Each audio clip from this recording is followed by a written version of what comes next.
بسم اللہ الرحمن الرحیم۔ السلام علیکم ورحمۃ اللہ وبرکاتہ۔ 7 مئی کی اہم میٹنگ اور اس کے اہم نکات کا جائزہ۔ سب سے پہلے وزیر اعظم صاحب نے اپنی ٹیم کا تعارف کروایا، لیکن وزیر تعلیم کا تعارف کروانا بھول گئے۔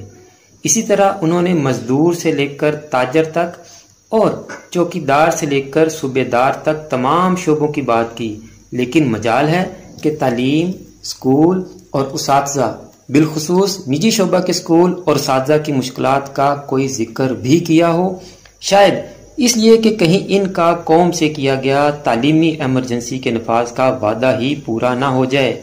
پھر آپ نے فرمایا، ہمارے علم میں ہے کہ کرونا کیسز کی روزانہ کی تعداد 1200 سے تجاوز کرتی جا رہی ہے، لیکن ہم پھر بھی لاک ڈاؤن اس لیے ختم کر رہے ہیں کیونکہ کیسز اتنے نہیں بڑھ رہے جتنے ہم نے سوچے تھے۔ آپ نے مزید فرمایا کہ ہم کل جمعہ ہے، اس لیے ہم کل سے لاک ڈاؤن ختم نہیں کریں گے بلکہ ہفتہ والے دن سے لاک ڈاؤن ختم ہوگا، لیکن ساتھ میں وضاحت بھی کر دی کہ لاک ڈاؤن کے دوران بھی 2 دن ہفتہ اور اتوار کو لاک ڈاؤن برقرار رہے گا۔ مطلب سیدھا منڈے سے ہی کہہ دیں سرکار۔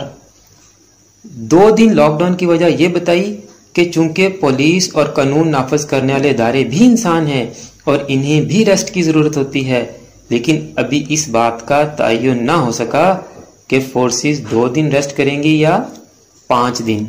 اور ساتھ میں عوام کو اچھی طرح سمجھایا بھی کہ آپ SOPs کا مکمل خیال رکھیں، آپ کی جان بہت زیادہ قیمتی ہے، ہمارا کیا ہے، ہم تو آپ کی خدمت کے لیے آئے ہیں۔ اسی طرح لاک ڈاؤن میں صرف چھوٹی مارکیٹس اور دکانیں کھلیں گی، لیکن چھوٹی بڑی کا تعین کرنا بھی ابھی باقی ہے۔ اسی طرح مزدور کا خیال کرتے ہوئے لاک ڈاؤن کھولنے کا کہا گیا، مگر پبلک ٹرانسپورٹ کو کھولنے کا فیصلہ ابھی باقی ہے۔ مشیر صحت نے بھی وزیر اعظم صاحب سے ملتی جلتی بات کی کہ کرونا کی وجہ سے روزانہ کی اموات میں اضافہ ہوا ہے، اور ہمیں پتہ ہے کہ پچھلے 2 دن کی اموات 38 اور 40 ہیں، لیکن ہم لاک ڈاؤن میں نرمی اس لیے کر رہے ہیں کہ اموات میں یہ اضافہ متوقع اضافے سے بہت کم ہے۔ اسد عمر صاحب تو کمال ذہین آدمی ہیں، انہوں نے تو کمال ہی کر دیا۔ انہوں نے کہا کہ جس طرح ہم نے کنسٹرکشن انڈسٹری کو اپریل ہی میں کھولنے کی اجازت دے دی تھی اور اس سے متعلقہ انڈسٹریز کو آج کھولنے کی اجازت دے رہے ہیں، اسی طرح ہم جن سیکٹرز کو آج کھولنے کی اجازت دے رہے ہیں، ان سے متعلقہ سیکٹرز کو ہم اگلی میٹنگ میں کھولنے کی اجازت دیں گے۔ وزیر تعلیم بھی کچھ کم نہ نکلے، آخر تعلیم کی وزارت کا قلمدان ہے ان کے پاس۔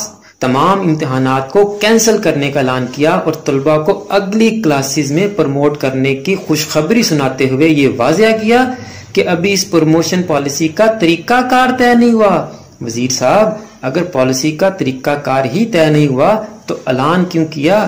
اچھے بھلے بچے گھر میں اپنے امتحانات کو لے کر کچھ نہ کچھ پڑھ رہے تھے، اب سب پریشان ہیں کہ وہ اگلی جماعت کا سلیبس پڑھیں یا پچھلی جماعت کا۔ اب پیش خدمت ہیں چند عوامی نکات۔ جہاں لاک ڈاؤن ہوئے 50-60 دن ہونے کو ہیں، وہیں یہ 10-15 دن بھی لاک ڈاؤن میں گزار دیتے اور عید کے بعد لاک ڈاؤن میں نرمی کرتے تو کیا ہوتا؟ ایک تو غریب، متوسط اور سفید پوش طبقے کا لاک ڈاؤن میں جو حال کیا ہوا ہے، اس طبقہ کے پاس اپنے بچوں اور فیملیز کے لیے عید کی شاپنگ نہ کروانے کا ایک معقول بہانہ تھا۔ اب وہ بیچارے کیا کریں گے؟ ان کے پاس پیسے ہیں نہیں، بچے ضد کریں گے تو وہ کہاں سے ان کو شاپنگ کروائیں گے؟ دوسرا، عید کی شاپنگ میں آپ کے SOPs کا بالکل ویسا ہی حشر ہوگا جیسا سلوک حکمران طبقہ اپنی میٹنگز اور پریس کانفرنسز میں SOPs کے ساتھ کرتا ہے۔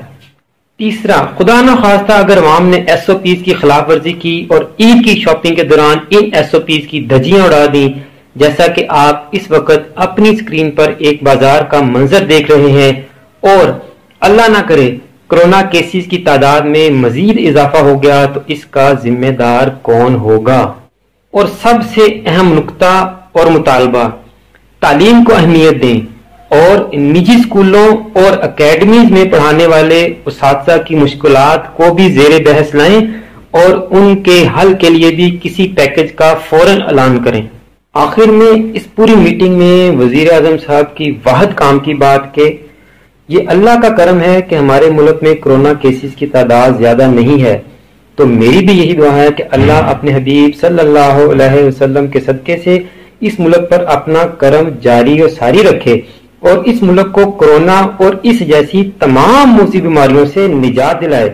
جس کو سمجھ آ گئی وہ بلند آواز میں آمین بھی کہیں اور اس ویڈیو کو لائک اور شیئر بھی کریں۔ پاکستان زندہ باد، پاک آرمی زندہ باد اور عوامی خدمت کے ادارے زندہ باد، ملک اور اسلام سے محبت اور خدمت کرنے والا ہر شخص زندہ باد، اور ملک اور اسلام دشمن تمام عناصر مردہ آباد۔ دعا میں یاد رکھیے گا۔ اگلی ویڈیو تک کے لیے فی امان اللہ۔